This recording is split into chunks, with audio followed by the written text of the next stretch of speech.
이간지에 우리 천안이 낳은 세계적인 마라토너인 이봉주 선수에 관한 소식이 실렸습니다.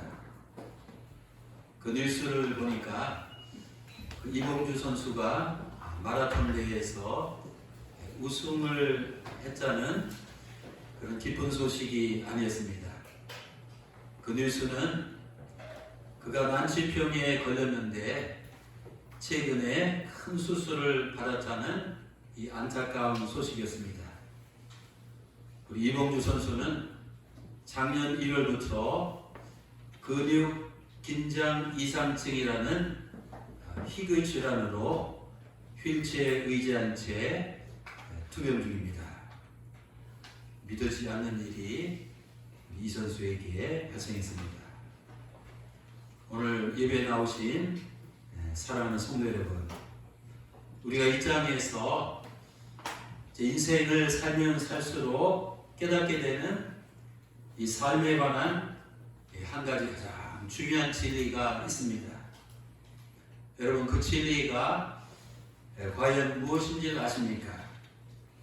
그것은 저와 여러분들을 포함해서 누구에게나 무슨 일이든지 언제든지 일어날 수 있다는 사실입니다. 다시 말씀드립니다. 인생에 누구도 부인할 수 없는, 피할 수 없는 진리는 누구에게나 무슨 일이든지 또 언제든지 일어날 수 있다는 사실입니다. 오늘 하나님께서 우리에게 들려주시는 이 메시지 말씀의 대전제가 되는 이 진리입니다. 야고보서 4장 13절에서 14절은 이렇게 말합니다. 인생들아, 귀를 열고 들으라. 너희 중에 말하기를 오늘이나 내일이나 우리가 어떤 도시에 가서 거기서 1년을 머물며 장사하여 이득을 보리라 하는 자들아, 내일 일은 너희가 알지 못하는도다. 여러분, 우리는 아무도 내일 일을 100% 장담할 수 없습니다. 내일이 우리가 생각하는 대로 된다면, 또 우리가 계획하는 대로 술술 풀린다면, 또 우리가 힘쓰고 애쓰고 노력하는 대로 성사가 된다면 얼마나 좋겠습니까? 그러면 인생살이가 얼마나 쉽겠습니까? 하지만 내일 일은 내일 같지만 내 맘대로, 내가 원하는 대로, 내가 뜻하는 대로, 내가 꿈꾸는 대로 안 됩니다. 그것이 우리가 살아가는 이 삶의 이 실상입니다. 인생에서 산전수전 다 겪었던 지혜로운 왕 솔로몬은 인생을 산 다음에 말년에 전도서 9장 11절과 12절에서 이렇게 말하고 있습니다. 나는 세상에서 또 다른 사실을 보았다. 그것이 무엇인가 하니, 사람이 빠르다고 해서 달리기 경주에서 꼭 이기는 것은 아니며, 또 힘 있는 이 파워풀한 용사라고 해서 전쟁이 전투에서 꼭 이기는 것도 아니더라. 또 지혜가 있다고 해서 먹을 것이 늘 생기는 것도 아니고, 스마트, 이 총명하다고 해서 재물을 모으는 것도 아니며, 사람이 배웠다고 해서 늘 그 사람의 인생이 잘 되는 것도 아니더라. 불행한 때와 재난은 누구에게나 닥친다. 그런데 사람은 그런 때가 언제 자기에게 풀어닥칠지 아무도 알지 못한다. 마치 물고기가 잔인한 그물에 걸리고 새가 죽음의 덫에 덜컥 걸린 것처럼 사람들도 갑자기 덮치는 악한 때를 피하지 못한다. 오늘 성경 본문의 주인공은 우리가 잘 아는 이 요셉입니다. 요셉이 어떤 사람입니까? 그는 아주 큰 부잣집의 아들로 태어났습니다. 야곱의 11번째 아들로 태어나서 어린 시절의 형제들 중에서 아빠의 사랑을 가장 독차지하고 많이 받고 자랐습니다. 그는 12명의 형제들 중에서 특별히 명품 옷을 혼자만 입고 또 가장 호의호식하며 12명 중에서 가장 잘 나가던 그런 아들이었습니다. 더구나 그는 꿈 많은 행복한 이 소년이었고 그의 그 가족들 중에서 형제들 중에서 뿐만 아니라 그 동네 아마 가나안 땅 전부에서 요셉은 누구보다도 앞길이 정말 희망차고 기대가 넘쳤던 그런 아들이요 젊은이였습니다. 그런데 사랑하는 성도 여러분, 어느 날 호련히 갑자기 그 요셉에게 뜻하지 않았던 전혀 의도하지 않았던 이 무서운 이 재앙들이 한꺼번에 몰아닥치기 시작했습니다. 그를 시기하며 질투하는 형들에게 들녘에서 잡혀서 쥐도 새도 모르게 이 죽임을 당하게 되었습니다. 또 그 다음에는 깊은 아주 죽음의 웅덩이에 혼자 던짐을 당했습니다. 그 다음에는 미디안 상인들에게 인신매매가 되어 먼 애굽 땅에 노예로 팔려갔습니다. 그 다음에는 바로의 신하인 보디발 대장의 집에 머슴으로 팔려갔습니다. 그 다음에는 억울하게 이 성폭행의 누명을 쓰고 감옥에 갇혔습니다. 화려하게 눈부시게 출발한 그의 인생의 이 종착역은 가나안 고향 땅에서 약 320km 떨어진 외국 이방 땅 이 애굽의 이 비참한 이 감옥이었습니다. 그는 언제 석방될지 모르는 무기징역수로서 그의 남은 인생을 철창에 갇혀 보내야만 했습니다. 여러분 생각해보세요. 이 얼마나 하루아침에 기가 막힌 인생으로 전락했습니까? 당시 그가 팔려나갈 때 나이가 17살 때. 사랑하는 승환이? How old are you? 이랬어. 승환이 생각합니다. 이렇게 승환이. 오늘 네 얘기야, 네 얘기.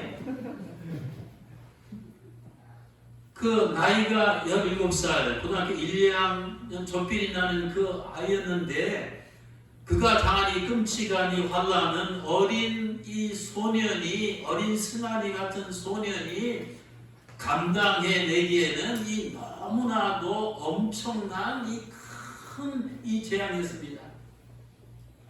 그런데요, 사랑하는 성도 여러분, 요셉은 그런 끔찍한 환란을 통과하면서 그의 인생은 이 종국에 어떻게 되었습니까? 비극적인 이 종말로 끝났습니까? 아닙니다. 놀라운 사실은 어린 요셉은 수차례 넘어질 수밖에 없는 그런 최악의 상황에서도 결단코 넘어지지 않았습니다. 거듭해서 실패할 수밖에 없는 상황에서도 보란듯이 벌떡 일어나며 성공을 했습니다. 완전히 망할 수밖에 없는 이런 비참한 상황에서 오히려 형통을 했습니다. 이런 이유 때문에 성경에 나오는 요셉은 삶의 현장에서 뜻하지 않은 이 시련과 역경을 당해 굉장히 힘들어하는 많은 이 땅의 사람들에게 인생을 살아가는 이 산 교훈을 생생하게 전해주고 있습니다.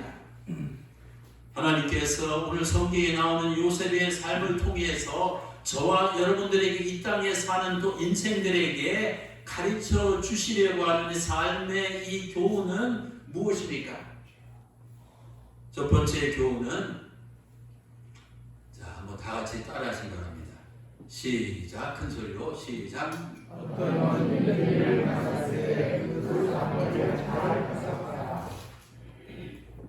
여러분, 우리가 인생길을 갈면서 특별히 쉬운 일이 아니라 어떤 힘든, 내 힘에 부치는 그런 일을 만났을 때 먼저 그 사건을 잘 해석하는 겁니다. 로마 황제였으며 또 철학자였던 마르쿠스 아우렐리우스는 그의 유명한 명상록에서 유명한 말을 남겼습니다. 사람은 사건을 갖고 사는 것이 아니라 사건에 대한 해석을 갖고 산다. 이게 무슨 말입니까?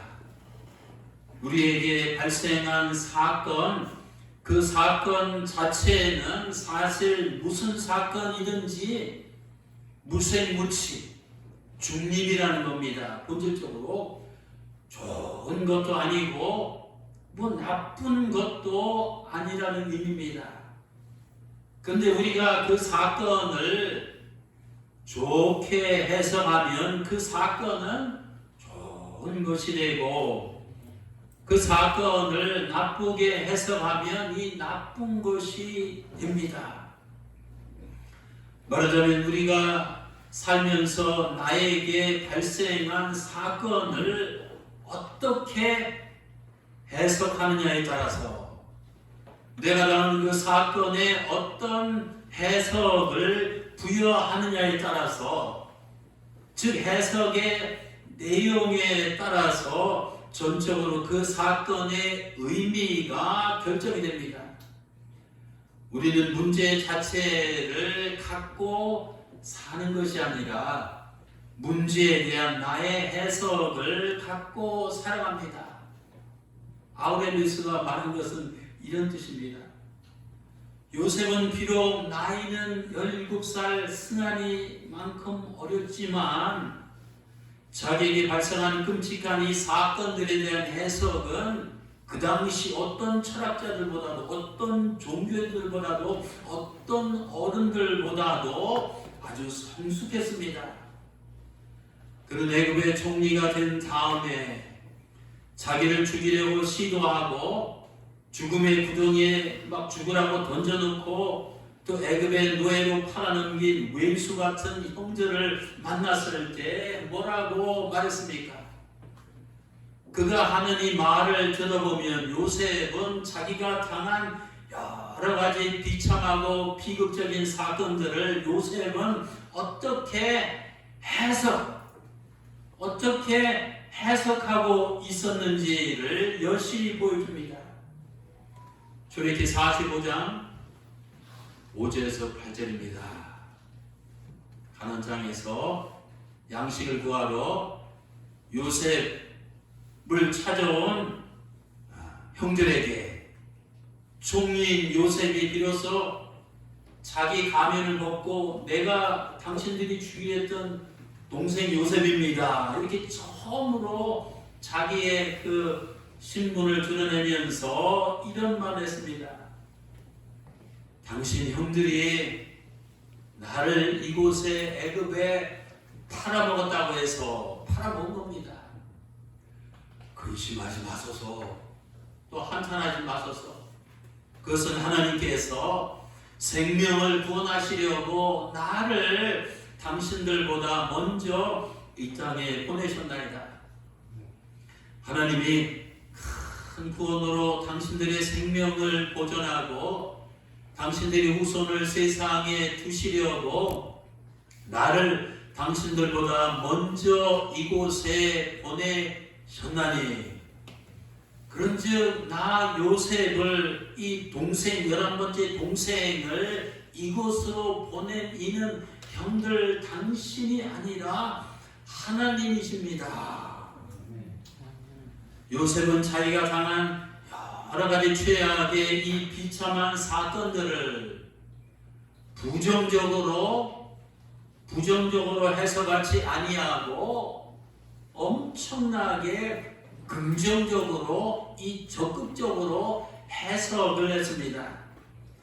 형들이 자기에게 자행한 것은 이 악한 사건이 아니라 하나님의 깊은 섭리 가운데 하나님께서 이 디테일하게 계획하신 이 선한 사건이라고 해석했습니다.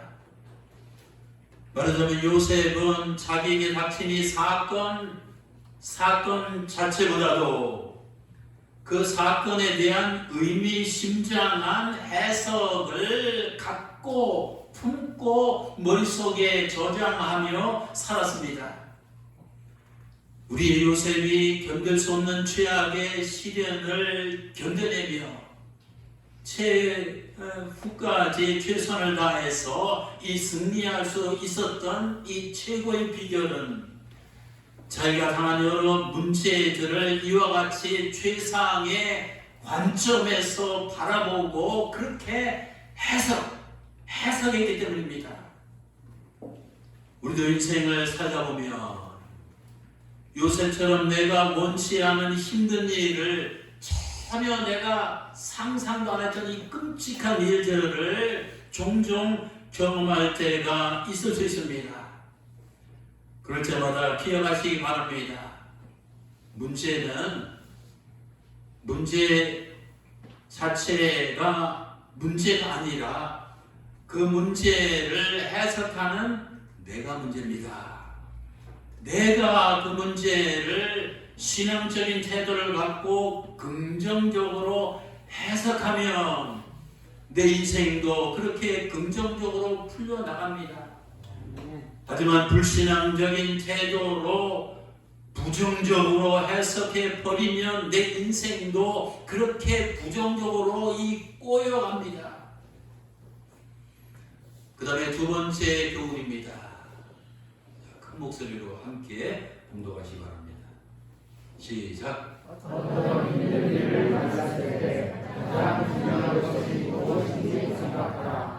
인생들아, 삶의 이런 험악한 여정에서 어떤 힘에 부치는 이 최악의 힘든 일을 만났을 때 가장 내 인생에서 이 중요한 것이 무엇인지를 생각하라는 것입니다.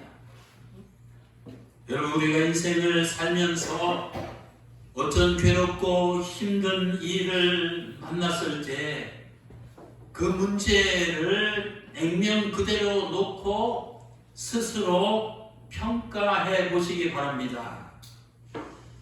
우리 하나님께서 보실 때 나에게 이 문제가 정말로 중요한 일인가?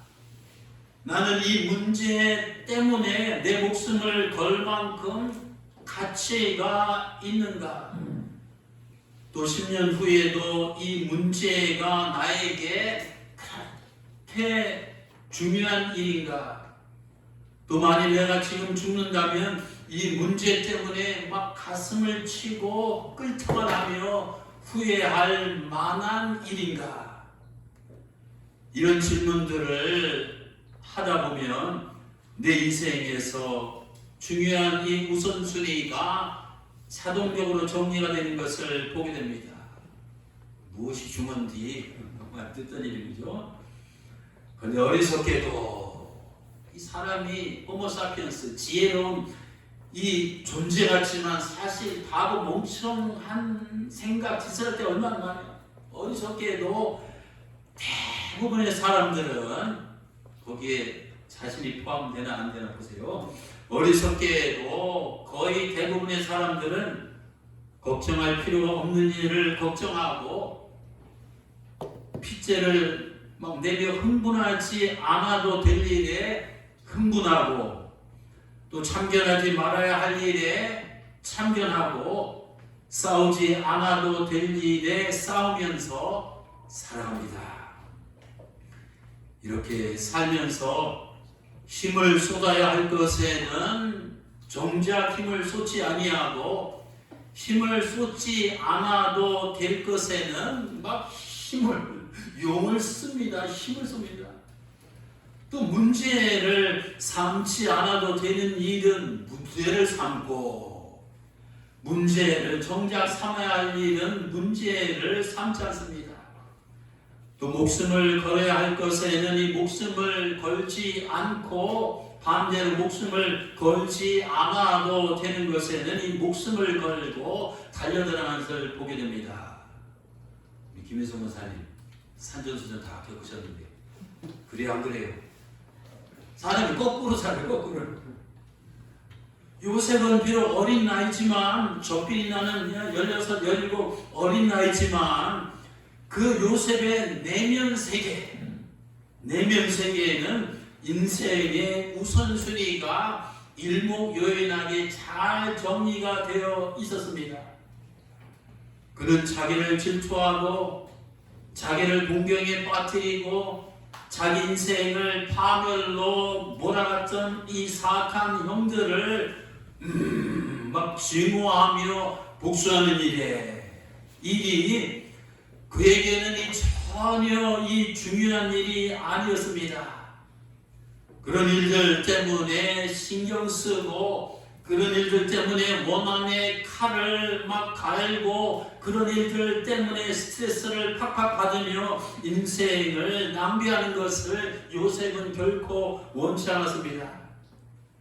그가 부덩이에 던짐을 당하든지, 그가 노예로 팔려가든지, 그가 종살이를 하든지, 그가 성폭행 2명을 뒤집어 쓰든지, 그가 감옥에 억울하게 갇히든지, 이런 일들 자체는 그에게 심각한 문제가 안 되었습니다. 그의 인생에서 가장 중요한 이 삶의 우선순위는 하나님께서 자기를 통해서 이루시고자 계획하신 그 선한 꿈과 이 아름다운 비전을 성취하는 일이었습니다. 우리 자리에 나오신 사랑하는 우리 성도 여러분, 현재 여러분의 인생에서 한번 눈을 감고 생각해 보세요. 가장 중요한 이 절실한 이 삶의 넘버원 우선순위가 뭡니까?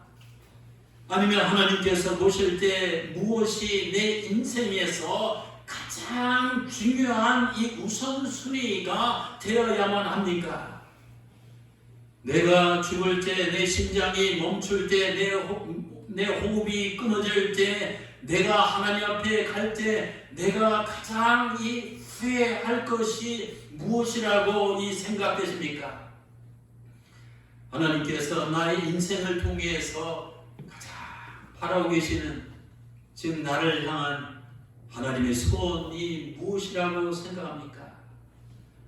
더 많이 벌고, 더 높이 올라가고, 더 크게 되는 것입니까?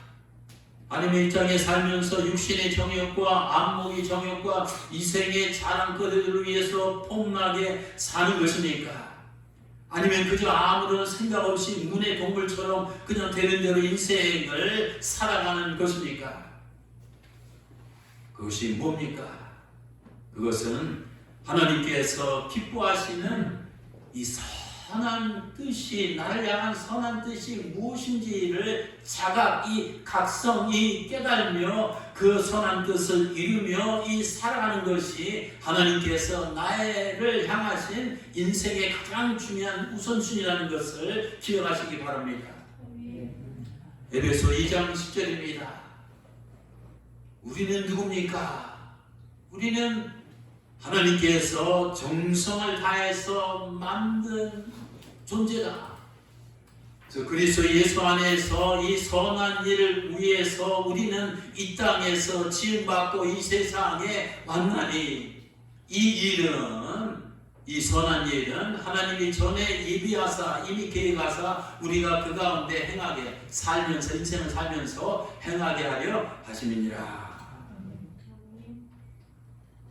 저도 이제 6학년 2반인데 이제 살면서 보면 이 소중한 것이 가족들, 또 우리 꿈나무교회 여러분, 내가 이 세상 어느 놈을 못 받고 너무나 소중해요. 너무나 우리 교우들, 또 건강, 뭐 그거예요 뭐. 그리고 마지막으로 하나님께서 나에게 우리에게 주신 그 선한 꿈, That's all. 이 그게 전부입니다.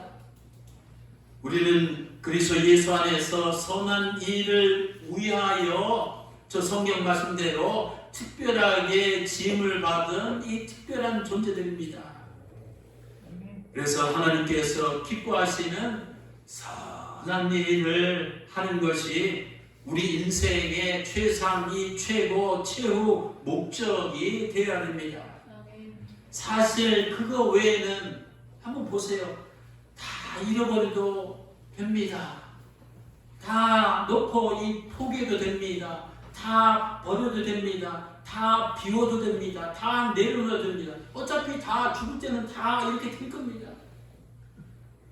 진실로 하나님의 선한 뜻을 이룬 자가 하나님 앞에서 정말로 성공한 자요, 하나님의 나라에서 진짜로 이 출세한 자요, 하나님께서 보실 때 세상에서 가장 행복한 자입니다. 그 다음에 세 번째 교훈입니다. 다 같이 큰 목소리로 봉독하시기 바랍니다. 시작. 너희가 어떤 힘든 일을 만났을 때 입에서 나가는 이 말을 조심하라. 인간은 언어를 사용하는 이 말의 동물입니다. 사람은 하루에 평균적으로 약 7만 단어를 사용하며 말을 한답니다. 저는 목사니까 아마 7만 100개 정도 되겠죠. 근데 우리가 이렇게 수많은 이 말을 하고 살면서 명심해야 될 이 중요한 사실 하나가 있습니다. 그것은 우리 입에서 끊임없이 나가는 말은 남에게 하기 전에 먼저 자기 자신에게 하는 말이라는 사실을 우리가 기억해야 됩니다. 내가 하는 말은 남이 귀에 도달하기 전에 먼저 내 귀에 도달합니다.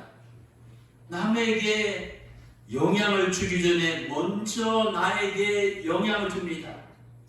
내 입에서 나가는 말은 우리가 의식을 하든 의식을 하지 않든 내 생각을 지배하고 내 감정을 지배하고 내 문제를 지배하고 내 가정을 지배하고 내 삶을 지배하고 내 인생을 지배하고 내 운명을 지배하게 됩니다. 내 인생은 어찌 보면 내 입에서 나가는 말 그대로 됩니다. 때문에 내 입에서 어떤 말이 나갔느냐에 따라서 그 말이 나에게 득이 될 수도 있고 독이 될 수도 있습니다. 그 말이 나를 망하게 할 수도 있고 나를 흥하게 할 수도 있습니다. 그 말이 나에게 축복이 될 수도 있고 이 저주가 될 수도 있습니다. 잠언 21장 23절입니다. 때문에 입과 혀를 지키는 자는 자기의 영혼을 환난에서 보존하느니라. 자기 비즈니스와 뭐 성을 지키는 자가 아니라 자기 입과 혀를 절제하고 이 지키는 자가 결국은 자기 영혼을 이 환난 가운데에서 이 보존한다는 겁니다. 또 에베소 4장 29절입니다. 무릇 이 더러운 말, 이 추악한 말, 은혜롭지 못한 이런 말들은 너희 입 밖에도 뻥끗하지 말고 내지 말고 오직 덕을 세우는데 이 소용되는 대로 선한 말을 하며 너뿐만 아니라 내 주변에 듣는 자들에게 소금처럼 은혜를 끼치게 하라. 특별히 우리가 인생을 살면서 힘든 일을 만나면 우리 입에서 자신도 모르게 습관적으로 자동적으로 더러운 말들이 쏟아져 나오기 쉽습니다. 그러네. 이거 최악이다, 최악. 죽어버리고 싶다. 정말 미치겠네. 정말 돌아버리겠네. 나는 망했어. 내 인생은 끝났어. 우리가 문제를 만나서 힘들 때마다 이런 말들을 우리 입에 달고 산다면 그 사람은 그 문제로부터 영원히 벗어날 수가 없습니다. 우리는 평상시에도 말을 조심해야지만 특별히 위기를 만났을 때, 힘든 일을 만났을 때 더욱 내 입에서 나가는 이 말을 조심해야 됩니다. 위기를 만났을 때 그 사람의 입에서 나오는 그 말이 그 사람의 진짜 이 본 모습입니다. 사랑하는 성도 여러분, 요셉은 힘든 위기를 만났을 때 어린 요셉의 입에서 어떤 말들이 나왔습니까? 큰일 났다. 최악이다. 죽고 싶다. 정말 미치겠다. 정말 돌아버리겠다. 나는 망했다. 내 인생은 끝났다. 우리가 성경을 아무리 눈씻고 샅샅이 뒤져봐도 요셉의 입에서 이런 부정적인 말들이, 이런 파괴적인 말들이, 이런 불신앙적인 말들이, 이런 더러운 말들이 튀어나온 적은 단 한 번도 없었습니다. 요셉의 부친이 야곱이 죽었을 때 애굽으로 이주해서 살던 형들은 불안과 공포에 떨기 시작했습니다. 왜냐하면 부친이 세상을 떠난 후에 요셉이 이제 아빠가 안 계시니까 원수 같은 형들에게 그 원한을 갚지 않을까 이 두렵기 때문입니다. 그때 요셉은 피해 보복을 당할까 사시나무 떨듯이 막 떨며 잠을 못 자고 스트레스를 받고 불안 가운데 있는 형들을 만나서 오늘 본문에 보면 이렇게 말했습니다. 창세기 50장 19절에서 20절입니다. 요셉이 그들은 지금 요셉의 명령만 내리면 그냥 다 멸문치화를 당하는 거예요. 다 쳐다내라. 요셉이 떨고 있는 형들에게 이르되, 형님들 그렇게 두려워하지 마세요. 어찌 내가 하나님을 대신해서 그런 행동을 하겠습니까? 당신들은 나를 해하려고 죽이려고 망하게 하려고 하였지만 하나님은 그것을 선으로 바꾸사, 악을 선으로 바꾸사 오늘과 같이 많은 백성의 이 영혼을, 이 생명을 구원하게 하셨습니다. 당신들 두려워하지 마세요. 내가 당신들과 당신들의 이 자녀를 후손을 기르리다 하고 그들을 간곡한 말로, 다른 번역이면 따뜻한 말로, 영어 성경에 보면 kind, 친절한 말로 위로하였더라. 여러분, 요셉의 입에서 이 나온 말들은 원한에 사무친 살기등등하고 파괴적이고 이 무시무시한 이런 말이 전혀 아니었습니다. 대신 그의 입에서는 따뜻한 위로와 이 격려의 말이 흘러나왔습니다. 미움과 증오의 말이 아니라 용서와 이 사랑의 말이 뿜어나왔습니다. 공포와 이 위협과 이 절망의 말이 아니라 평안과 이 핑안, 중국말로 핑안, 이 평안과 이 소망의 말이 흘러나왔습니다. 그런 상황에서 이 요셉의 입에서 나온 말들을 보면 그가 깊은 신앙을 가진 정말 큰 그릇을 가진 인물임을 우리는 알 수 있습니다. 사랑하는 성도 여러분, 내 입에서 나가는 말은 누가 먼저 듣는다고 했습니까? 낮에는 새가 듣고 밤에는 생기가 듣는 것이 아니라 내 입에서 나가는 말은 남이 아니라 먼저 자기 자신이, 자기 영혼이, 자기 의식과 무의식이 먼저 듣습니다. 요셉이 형들에게 한 말은 형들이 귀에 들리기 전에 요셉에게 먼저 그 말이 들렸습니다. 그가 형들에게 전한 그 당시 위로와 격려의 말은 또 용서와 이 사랑의 말은, 평안과 이 희망의 말은 다름 아닌 요셉 자기 자신에게 이 한 말입니다. 그가 형들에게 한 말은 형들을 살리기 이전에 먼저 자기 자신을 회복시키고 위로하고 이 살리는 말이었습니다. 우리가 어떤 힘든 일을 만나면 말을 함부로 내뱉어서는 안 되는 이유가 바로 여기 있습니다. 우리가 힘들 때마다 죽겠다 하면 정말 내가 죽게 됩니다. 어려운 일 만났다고 망했다 하면 정말 이 망하게 됩니다. 미치겠다 말하면 정말 내가 미치게 됩니다.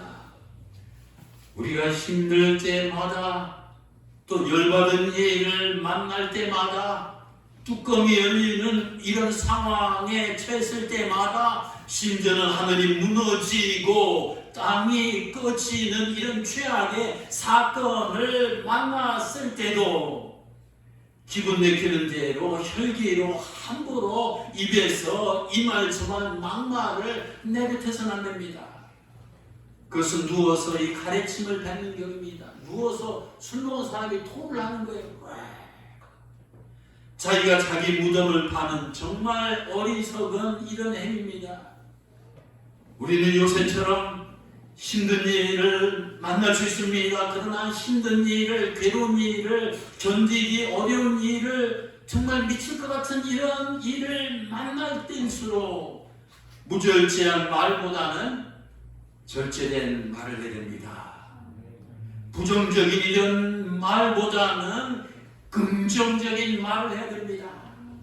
악한 말보다는 이 선한 말을 해야 됩니다. 이 파괴적인 이 말보다는 창조적인 말을 해야 됩니다. 죽겠다는 말보다는 살겠다는 말을 해야 됩니다. 저주하는 말보다는 이 축복하는 말을 해야 됩니다.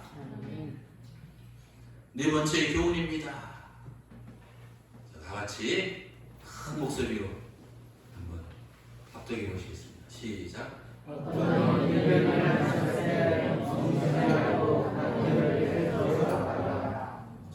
정말 견디기 힘든 일을 만났을 때 그때도 멈추지 말고 가던 길을 계속 걸어가라. Keep going, keep moving, keep going, keep going. 요셉이 죽음의 구덩이에 빠졌을 때 어이구 이 뭐지 좌절하고 삶을 포기했다면 또 포승줄에 묶여서 이 노예로 짐승처럼 팔려갔을 때 괴롭다고 도망을 쳤더라면 또 성폭행이 누명을 쓰고 감옥에 무기징역수로 갇혔을 때 내 인생은 끝났구나 절망하고 자살했더라면 그의 인생은 어떻게 되었을까요? 그는 힘든 정말 이 최악의 삶의 이 고비마다 이 가던 길을 포기하고 중단할 수도 있었지만 참고 인내하면서 쉬지 않고 끝없이 앞을 향해 계속 나갔습니다. 그 노예로 팔려갔는데 그 집안에 인정받고 가정은 충무가 되고 감옥에 갔는데도 거기서도 얼마나 봉사하고 섬겼는지 가정은 또 감옥에 또 총무 역할을 했잖아요. 그 계속 뭔가를 향해서 희망의 끈을 놓지 않고 앞으로 나갑니다. 왜 요셉이라고 시련과 역경의 터널을 지날 때 힘들지 않았겠습니까? 그의 인생의 이야기가 기록된 이 창세기를 자세히 읽어보면 요셉이 울었다는 말이 정확히 8번씩이나 쓰여 있습니다. 오늘 본문에도 보면 17절에 요셉이 형들의 말을 듣고 울었더라. 17절에 나오잖아요. 그가 인생을 살면서 흘린 많은 이 눈물의 양, 눈물의 볼륨이 눈물의 양을 보면 승아리 같은 어린 그가 이 험악한 인생길에서 그동안 얼마나 두렵고 얼마나 무섭고 얼마나 서럽고 얼마나 외롭고 얼마나 괴롭고 얼마나 힘들었는지 능히 가히 짐작을 할 수가 있습니다. 하지만 요셉은 고통과 이 고난의 장애물 앞에서 주저앉아 바보처럼 눈물만 흘리며 또 천치처럼 주어진 삶을 쉽게 포기하지 않았습니다. 때로는 천근만근 무거운 인생의 발걸음을 옮기며 한 걸음 한 걸음씩 가던 길을 계속 걸어갔습니다. 어떤 때는 사슬에 묶여서 애굽의 노예로 팔려갈 때도, 어떤 때는 남의 죄 모습으로 살아갈 때도, 어떤 때는 이 감옥의 죄수로 갇혀 있을 때도 한 걸음 한 걸음씩 가던 길을 미래를 향해서 계속 걸어 나갔습니다. 느리지만 그래도 천천히, 힘들지만 쉬지 않고 또 펄썩 주저앉고 싶지만 일어서서 가파른 인생의 이 고바위 언덕길을 한 땀씩 한 걸음씩 한 걸음씩 올라갔습니다. 누가 이런 말을 했습니다. 삶은 사는 것이 아니라 살아내야 하는 것이다. 아무리 힘들고 고통스러워도 그래도 계속 가야만 하는 것, 그것이 우리의 삶이다. 요셉이 그렇게 살았습니다. 우리는 요셉처럼 시련과 이 역경의 한복판에서 때로는 이 막다른 골목에 다다랐을 때도 이 터널의 깊은 이 흑암의 터널의 끝이 안 보여도 또 탈출할 수 있는 이 구원의 출구가 아스라이 멀어져도 벌레처럼 꿈틀거리며 엉금엉금 기어서라도 계속 움직이며 앞을 향해서 나아가야만 합니다. 요셉은 결국 환난과 역경을 뚫고 기어서 결국 총리 자리까지 기어코 올라갔습니다. 여러분, 우리가 인생길에서 힘든 일이 생길 때마다 회피하고 도피하고 포기한다면 우리는 어떤 목적지에도 결단코 도달할 수가 없습니다. 신앙생활, 믿음생활, 교회생활, 제자생활은 하나님을 어떤 환경에서도 믿음으로 바라보면서 견딜 수 없는 것을 견뎌내며 싸울 수 없는 적들과 싸움을 하며 불가능한 일을 가능하게 만들며 도달할 수 없는 곳에 도달하는 이 순례의 여정입니다. 우리 김영보 아들 알겠어요? 이게 신앙생활입니다. 자, 마지막 5번째 교훈. 한번 마지막이니까 더 힘을 내서 그래야 우리 뇌에 바뀌죠. 시작.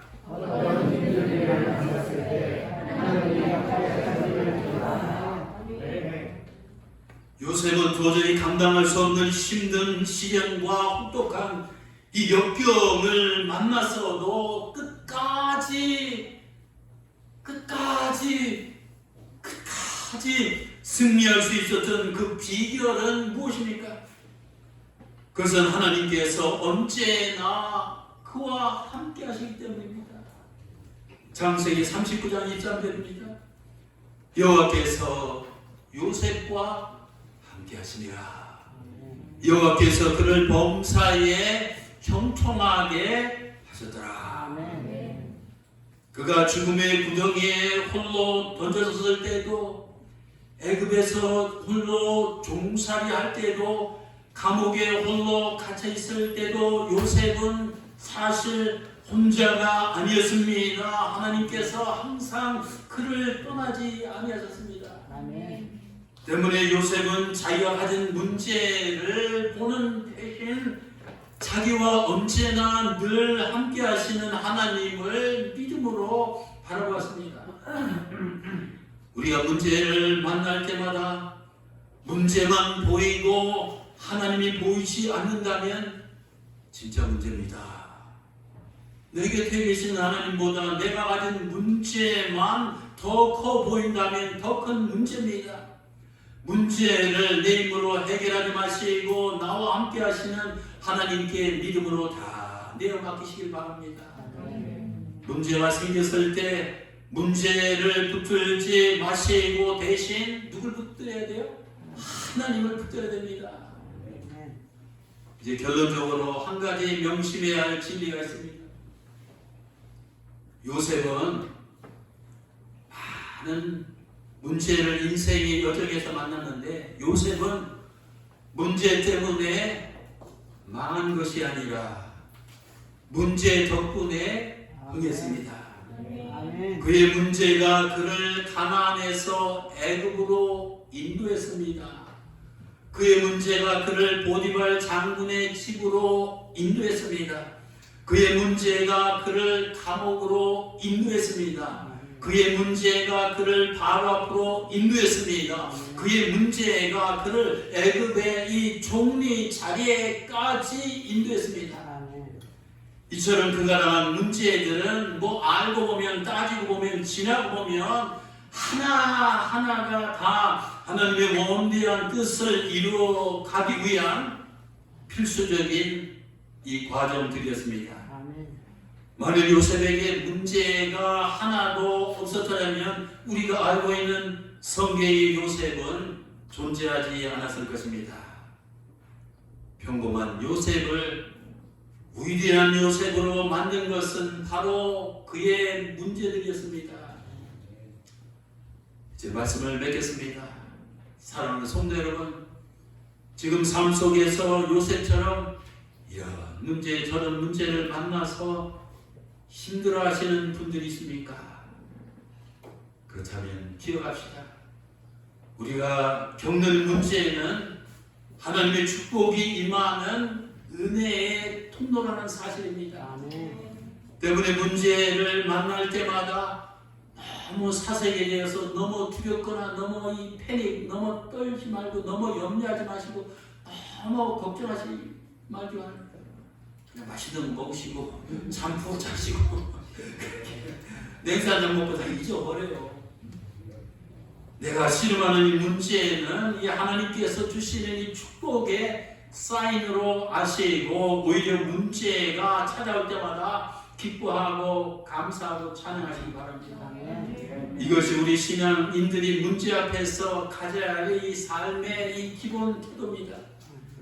부디 오늘 요셉이 겪었던 힘든 문제를 통해서 하나님께서 오늘 우리에게 가르쳐 주신 인생의 5가지 교훈을 아로새기며 우리 삶의 문제를 지혜롭게 극복하며 살아가시는 복된 성도들이 되시기를 주님의 이름으로 축원합니다. 기도하시겠습니다.